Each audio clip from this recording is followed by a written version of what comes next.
Remaja anggota geng Remaja tewas mengejar pengemudi. Mendam soal Cody Alcorn was at the vigil Para and pelaku spoke with diketahui Di era gadget dan digitalisasi, anak-anak semakin dekat dengan informasi, tapi semakin jauh dengan empati. Kita sering dengar kasus bullying, intoleransi, dan hilangnya rasa hormat, bahkan sejak SD. Apakah ini tanda gagalnya pendidikan moral? Kami ingin tahu langsung dari mereka yang ada di garis depan, yaitu para guru. Kami berangkat menuju Ranca Ekek menemui dua sosok inspiratif. Pasangan suami istri yang telah mendedikasikan hidupnya sebagai guru sekolah dasar.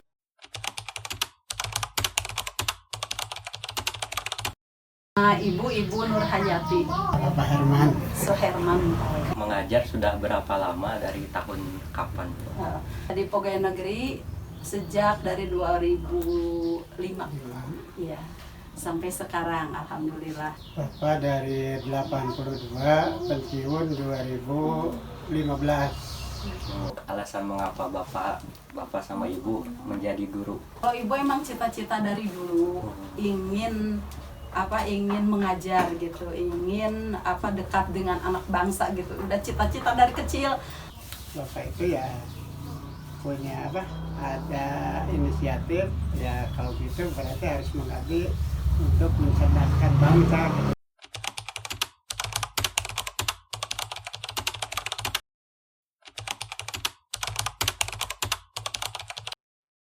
Memang sangat jauh, luar biasa, sangat jauh gitu ya.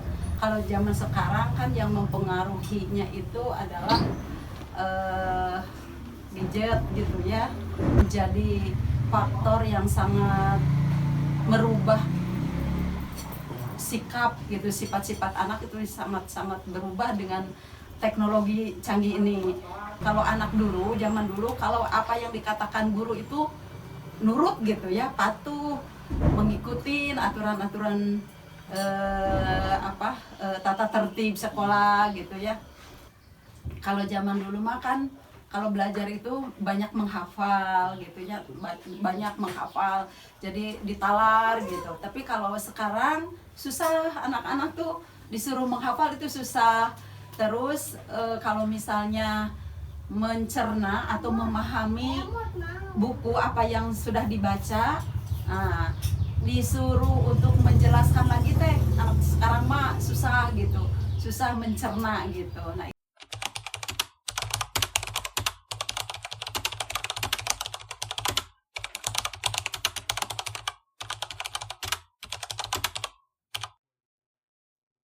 Ibu menangani anak yang perundungan gitu ya. Jadi antara sesama teman ini mah, sesama teman. Pernah sampai anak tuh sesak napas, jadi ditonjok sama temennya gitu.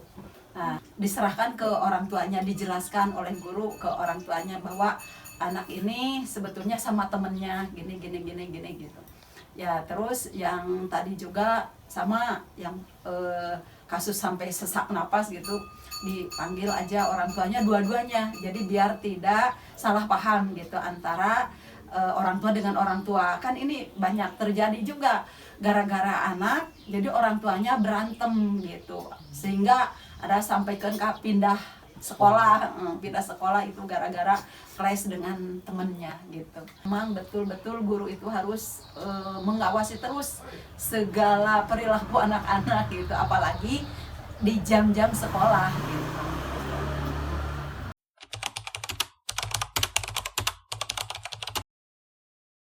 Usai dihukum lari keliling lapangan oleh gurunya. Polisi sudah melakukan olah tempat kejadian perkara dengan mengukur keliling lapangan sekolah yang menjadi lokasi korban menjalani hukuman karena terlambat masuk sekolah.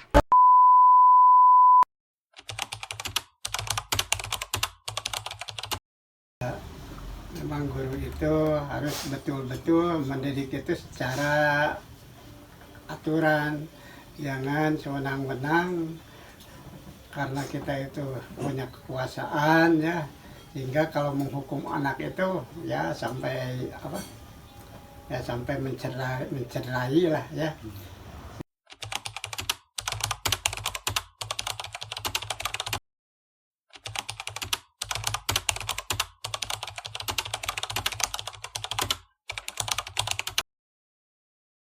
gotong royong di sekolah itu diterapkan melalui piket, ya, piket membersihkan kelas gitu, kemudian kebersihan sekolah gitu, itu bentuk di sekolah mas seperti itu gotong royongnya.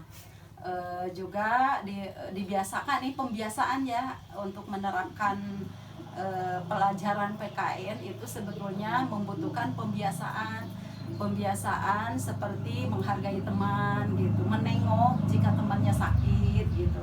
Jadi toleransi terhadap sesama teman itu melalui pembiasaan di sekolah gitu.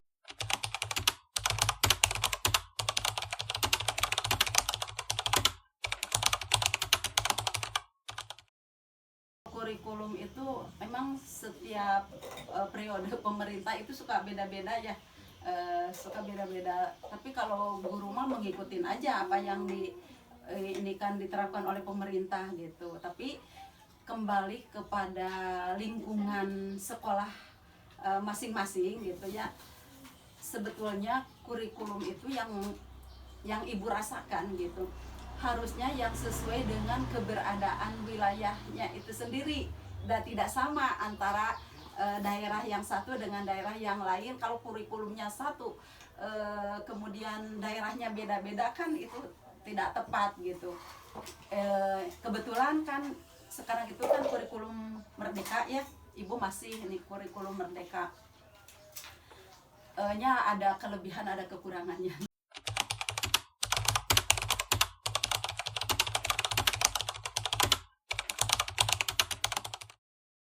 Untuk menerapkan Pancasila, kembali lagi tadi diterapkan pembiasaan ya, seperti taat beragama gitu ya, patuh terhadap agamanya gitu. Terus dibiasakan kalau di sekolah Islam gitu, jadi pembiasaan yang seperti ibadah gitu. Kalau sekolah-sekolah Islam mah kan pagi-pagi sebelum masuk ke kelas itu membiasakan murotal gitu, membaca Al-Quran atau melaksanakan sholat duha dulu gitu, atau membaca beberapa surat dari Al-Quran itu kalau agama Islam gitu.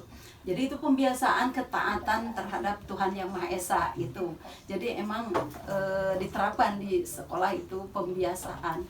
Kemudian untuk menerapkan Pancasila kan perlu praktek gitu ya, bukan hanya hafalan tapi praktek, seperti menghargai perbedaan dengan sesama teman. Kalau temannya misalnya beda agamanya, kita harus menghormati, menghargai. Di situ berlaku toleransi terhadap perbedaan keyakinan gitu.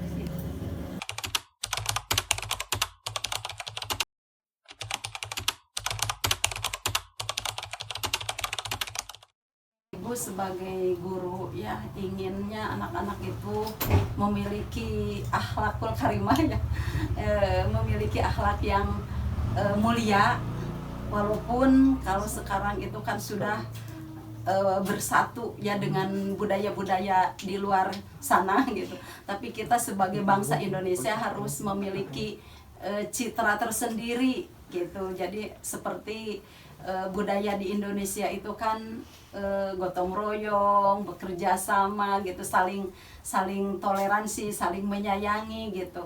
Kemudian saling menghargai, itu tuh budaya-budaya Indonesia. Ibu mah ingin kepada generasi itu budaya-budaya Indonesia itu harus kita pertahankan terus gitu. Budaya-budaya yang ada di daerah-daerah di negara Indonesia itu harus dibudayakan terus gitu. Jangan sampai kita tersisihkan atau tertutupi dengan budaya-budaya di luar sana gitu, karena kita sebagai orang Indonesia gitu.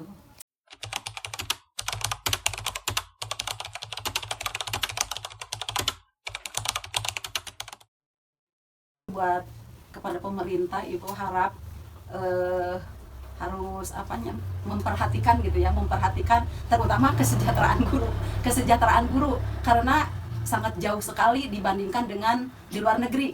Guru itu kalau di luar negeri kan kesejahteraannya wah diperhatikan gitu. Tapi kalau di kita ada yang sampai kalau guru honor gitu ya, sampaikan hanya 1 bulan hanya 150.000 gitu, ada yang cuma 50.000, kan itu sangat tidak manusiawi gitu. Makanya ibu ingin kepada pemerintah mungkin di samping gurunya harus dibina gitu ya, harus difasilitasi pendidikan yang yang maksimal untuk memiliki jiwa pendidik gitu. Kemudian yang keduanya perhatikan kesejahteraannya, dan mungkin kalau kesejahteraannya bagus, guru juga ya insya Allah pasti akan meningkatkan kualitas pendidikan gitu. Pesan Ibu untuk guru di masa depan, calon-calon guru di depan. Ya untuk calon-calon guru, ya Ibu berpesan mulai dari niatlah yang tulus, karena guru itu bukan untuk mencari materi sebetulnya kalau jiwa guru itu, tapi harus mendidik dengan cinta, harus mendidik dengan ikhlas, harus mendidik dengan hati gitu. Itu aja ini pesan-pesan untuk para guru, calon guru gitu. Jadi mulailah dari hati, kemudian kita ingin mendidik generasi bangsa, anak bangsa itu harus dengan cinta, kemudian nanti hasilnya akan terlihat kalau kita mengajar dengan hati, mengajar dengan penuh cinta, kasih sayang kepada generasi, insya Allah nanti hasilnya bakal bagus gitu kan yang Ibu pesankan kepada calon guru. Dari wawancara ini, kami sadar tugas guru bukanlah hanya mengajar, tapi membentuk karakter bangsa. Dan kami pun sebagai mahasiswa, sebagai calon insan teknik, punya tanggung jawab moral juga. Karena menjaga nilai Pancasila tak cukup hanya dengan teori, tapi harus dimulai sejak dini dan dari hati.